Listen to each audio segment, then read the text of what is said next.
I just want to start by saying that today in the experiential portion of the conference, it was just really eye-opening because we had 3 different approaches to trauma using movement with Amber and Sean and our program, and it just showed again the power of arts to hold multiple truths, and especially how important that is right now in this very polarized world, where people seem to have very polarizing views on how people should live, and tend to be, thinking that it's one way or the other, where today just, again, reaffirmed for me that no, there can be different ways that we can approach things, and they're all valid. So it was really nice. So Gibney Dance, in a very nutshell, started in 1991. Some of you who were at our Studio 5-2 today, that was our original studio. And then from there, we grew into 2 centers. We offer classes, we have performances, a gallery space, as well as a full-time company of 5 people who rehearse, but also they have administrative fellowships. And they are really the ones who are facilitating our community action work, which is movement workshops with survivors of domestic violence, prevention workshops with young people. We have global residencies, and we have trainings and resources that are ongoing and that are free to everyone. So basically, our movement workshops started in 1999, and they started with asking the question of what do survivors need, and what can dancers offer.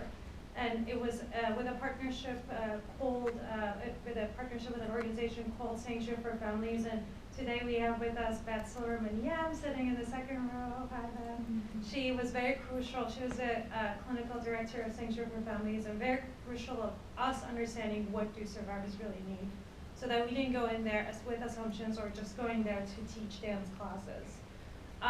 So after looking into that, we saw where the overlaps are, and started our community work in partner organizations. It's not dance therapy, which is a great field. We don't delve into the past or the trauma. We utilize the skills that the dancers already have in offering of self-care, expression, and community building. And it's also not a dance class. It's not about mimicking, it's about choice making. So a lot of survivors' choices have been controlled or suppressed by their abusers. So what we offer is choice making in a safe environment. It's a very simple model. How many minutes do I have? 4. Okay, it has a very simple model. Look inside, speak through movement, work together, and take care. So looking inside could start with something as simple as, what's your favorite food? My favorite food is pizza. Yeah? What's your favorite food? Just think to yourself for a second. And I might ask, if I were to make a movement for that, it would be maybe a circle. Maybe go ahead and think about your food for a second and make just a simple movement that goes with your food, just from your seats. I'm hungry. Wonderful. Now turn to your partner and just at the same time share that movement.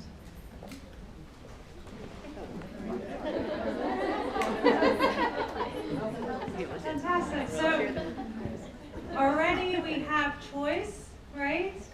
We made a choice, voice, we've expressed that choice, and we shared it, we collaborated, it was validated, it was seen by even just one person. That's such a big difference that it can make in someone's life who has been through trauma. And the final portion is Take Care, which is our Take Care cards that includes a very simple activity, which was suggested by the survivors themselves. They said, these movement workshops are great, but what do we do when we leave? How do we do this in our own time? So we created these Take Care cards, and it's very nice. They take them away. Sometimes they put it up in their room in the shelters as a reminder that really someone cares about them, which is really, really powerful. So currently we offer 365 workshops a year. We go to our partner organizations because with survivors, they already have so much to deal with, so we would want to make it as easy as possible. Yeah, and our company members are trained by Bessel Yam and other resources, and they take their work into shelters. And then we, about 3 years ago, decided that if we're gonna address gender-based violence, we can't do it without prevention, and we started our program called Cancer for Holding, and that takes place in schools. We created dances that show the difference between healthy and unhealthy and abusive relationships, as well as bullying and building healthy communities. And we go into schools, we show these dances, and then those dances become a starting point for conversation. So for example, one piece has technological abuse in it. One dancer keeps getting these text messages from her partner, and it disrupts the dance. She becomes isolated, and then finally someone recognizes that, it brings her back in.